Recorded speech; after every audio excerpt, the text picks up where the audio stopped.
C'est bon?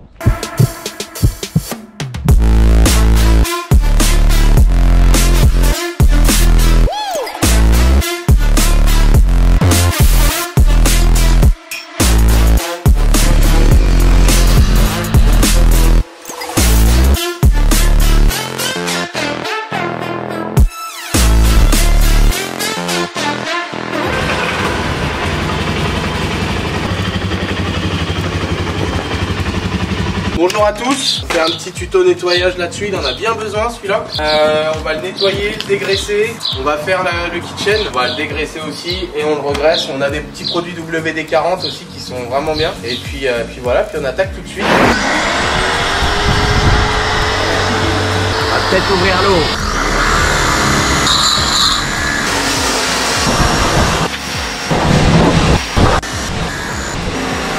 Maintenant qu'il est bien détrempé, on passe à la mousse. Deux solutions, ou une bassine d'eau chaude avec du shampoing et vous prenez une petite éponge comme ça, c'est un gant, ça marche très bien.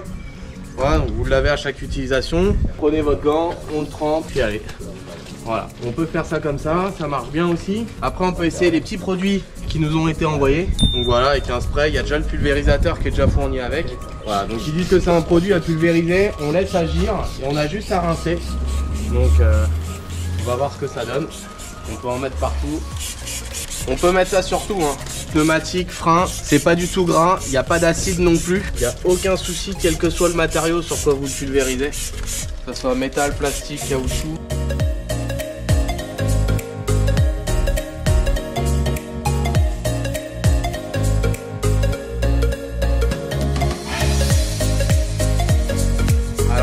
Karcher, c'est un Karcher tout ce qu'il y a de plus premier prix. Il y a un petit canon à mousse qui est fourni, il fait vraiment une mousse qui est très légère. Rien de dingue, juste on essaye. Je l'ai dilué moitié-moitié, j'ai fait 50-50 et avec de l'eau tiède, toujours ça mousse plus fort.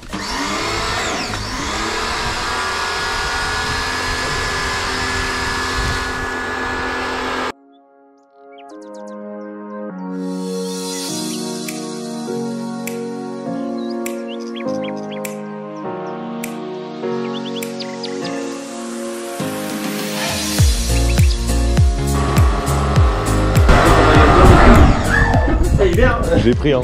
Je l'ai pris au cas où. Alors vous pouvez laver le compartiment électrique et là où il y a le filtre à air, on évite d'inonder, hein. Juste on passe, on rince, vous prenez votre lavette, voilà. Vous passez dans tous les petits interstices. Après n'hésitez pas, si vous avez une soufflette chez vous, avec un petit compresseur, vous soufflez tout derrière. Mais bon, de toute façon c'est prévu pour, faut juste pas inonder, faut pas y aller à grande eau là-dedans, mais passez avec une petite éponge pour garder ce compartiment là propre.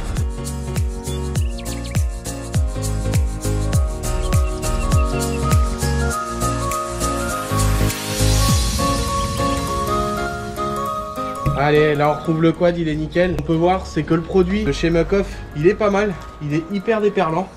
Donc ça c'est plutôt cool parce que là vous le rentrez, c'est un gain de temps pas possible parce que là c'est juste un coup de soufflette et le quad est nickel. Et on peut faire le tour.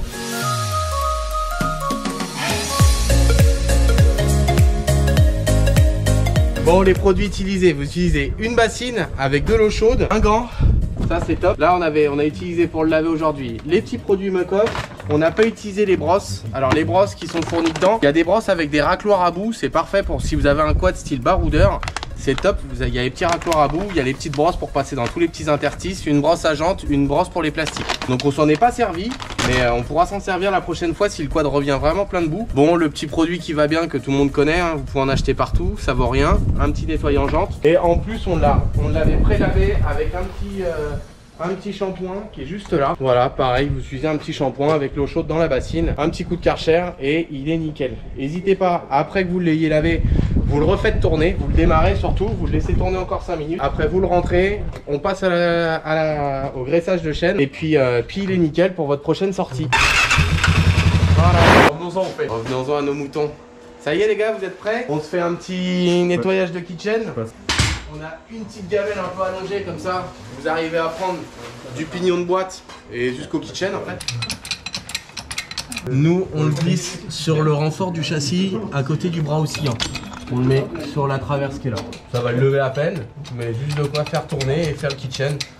Et ça se passe vachement bien. J'ai besoin d'un assistant, on va vous présenter ça aussi. WD40 qui nous aide dans notre projet, donc qui nous a envoyé un petit panel de produits. On va en profiter aujourd'hui pour les tester. Donc voilà, donc là la petite bouteille WD format pro. Et ce qui est super bien pour graisser les moteurs, c'est que vous avez le petit flexible. Tout le monde connaît le WD classique. Une cire polish, il y en a un avec du Carnauba dedans, donc c'est top, ça vous dure vachement longtemps pour les plastiques. Vous avez un lustreur silicone pour faire ressortir la brillance. Un nettoyant chaîne. Ça on va l'utiliser tout de suite. Un lubrifiant chaîne, ça sera à mettre. Là on fait le graissage, si votre moto reste pendant une semaine ou 15 jours avant de rouler, vous lui repassez juste un coup de pchit, le lubrifiant chaîne. Ça sèche, après ça sera un toucher gras et ça sera pour des conditions qui seront sèches. Vous mettez pas ça pour quand il pleut ou quand il y a de la boue. Et la petite graisse à chaîne qui va bien pour conditions humides, donc c'est ce qu'on va mettre nous. On fait nettoyant chaîne tout de suite et graisse à chaîne derrière. Le nettoyant moto, on le fera plus tard. Là les quads ils sont déjà propres. Le nettoyant frein, on va lui en mettre un coup dans l'étrier derrière pour enlever toutes les petites impuretés pour éviter de bouffer les plaquettes. Le petit nettoyant chaîne moto, ça va tout vous dégraisser. On a la petite brosse qui va bien pour faire les interstices. Le chiffon pour vraiment réessuyer la graisse et la couronne. Vas-y, tourne.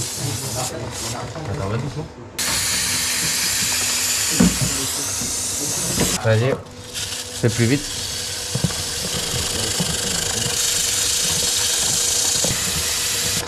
Hop, on fait un coup sur la couronne. Vas-y, tourne. Et un petit coup de chiffon. Dès que vous avez des chiffons un peu pourris, des vieux t-shirts, des machins, et on voit que ça fait bien son boulot. On essuie la couronne, tourne un petit peu. Ah, ça vous préserve votre chaîne, elle vous fait le double une chaîne bien entretenue fait le double du temps. Le double du temps, ouais, c'est pour la longévité de votre chaîne. Ça peut être aussi une part de sécurité, hein, parce qu'une chaîne qui pète, ça fouette fort. Vous pouvez vraiment faire du dégât et voire même vous blesser.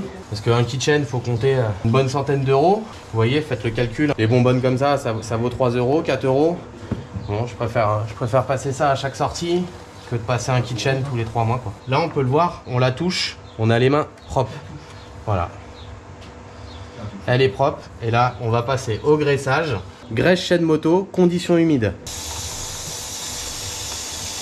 Coup de nettoyant frein au niveau des plaquettes. Vas-y, tourne l'ami. On prend un chiffon propre et on réessuie le disque pour enlever la pellicule de gras. On nettoie le filtre à air et ça c'est l'entretien à faire à chaque sortie. Peut-être une petite intro, genre en mode bon bah là on vous présente un peu le spécialiste de filtre à air. Je suis là pour filtrer, de toute façon, c'est mon boulot les gars. Donc le filtre à air, c'est généralement super accessible. Vous avez juste un cache sur le dessus, c'est à peu près tous les mêmes. Alors pour le démonter, merci. De rien. Cruciforme. C'est préconisé de le laver normalement toutes les 2 sorties. Après ça dépend comment vous roulez, ça dépend comment c'est poussiéreux, ça dépend comment c'est sableux. Vous voyez ça se démonte en 5 secondes chrono. À l'intérieur vous avez un axe sur quoi votre mousse est posée. Donc quand vous le démontez pareil vous n'y allez pas comme des dingues. Ça reste une mousse, ça peut se déchirer. Bon là il est neuf donc ça vient tout seul en 2 parties. Donc ça c'est un produit exprès où vous faites tremper votre filtre à air dedans. Ça permet vraiment de le nettoyer, de le dépoussiérer, d'enlever toutes les saletés, toutes les impuretés. Ça peut paraître con comme ça mais en vrai c'est hyper important de le faire tout le temps. Il a raison. Ça c'est mon copain vachement ça. Ça peut être réutilisé, hein. Ça peut être refiltré. C'est un produit qui est assez corrosif. Et quel est le tasseur? Tu veux te faire une rose sur le torse? Le but c'est vraiment de l'imbiber. Vous pouvez y aller, hein. Vous lui faites boire la tasse, ça risque rien. Après je sais pas si vous verrez bien à la caméra, mais au fond après vous avez plein de petites impuretés, des petites saloperies qui vont se déposer. Ce produit là sur un bidon complet de 5 litres c'est réutilisable, je crois que c'est donné pour à peu près une quarantaine de lavages. Ça fait 2 bidons par an. Le bidon ils vont entre 35 et 50 euros, ça dépend si vous l'achetez en magasin, sur internet. Il y en a plein qui font leur mélange eux-mêmes. C'est-à-dire qu'ils le font avec de l'eau citronnée, du pec citron, du produit à vaisselle, quoi. N'importe quel produit. Il y en a qui font un espèce de mélange aussi avec 1 litre d'essence, tu vois, parce que c'est abrasif, voilà, ça attaque bien. En vrai, tout le monde peut le faire un peu comme il le sent. Le but, c'est surtout que ton filtre il soit bien nettoyé. Voilà, donc là, vous les saurez à la main. Et après, le moins intéressant, hein, faut qu'il sèche. Voilà, donc là, on va aller le mettre directement dehors. Je vais prendre ma petite technique habituelle. Ça fait vachement fait maison, mais en vrai, ça marche super bien. Je prends un balai, je le mets en plein soleil et je le mets comme ça. Comme ça, vous êtes sûr que toute la graisse et tout le liquide va couler vers le bas. Vous le tournez régulièrement avec le soleil, ça va aller avec le vent et le soleil qu'il y a en En moins de 30 minutes, ça va être sec. Et après, bah, il n'y aura plus qu'à procéder au remontage. Le produit bijou, le lustreur. Donc lui, il sert pour les parties peintes, chrome et alu. Alors que l'autre produit qu'on va avoir, c'est un produit qui est fait seulement pour les parties qui sont peintes mais vernies, style réservoir de moto. Là, c'est vraiment pour du plastique. Donc vraiment, c'est une cire qui est... Là, c'est... Vous pouvez mettre de l'eau, là, ça glisse, mais il n'y a plus rien qui colle. Regardez. Pour que le chiffon, il tienne pas à sa place. On ravive les plastiques noirs. C'est beau, c'est cool, les gars. Comme si c'était neuf. Ah oui, surtout pas sur la selle, surtout pas sur le guidon, les gars. Parce que sinon, là, vous allez avoir des méchantes surprises dans les virages. Un coup dans les pare-boues, ça vous fera gagner du temps sur le nettoyage. Nettoyage et entretien terminé. Le filtre à air en train de sécher.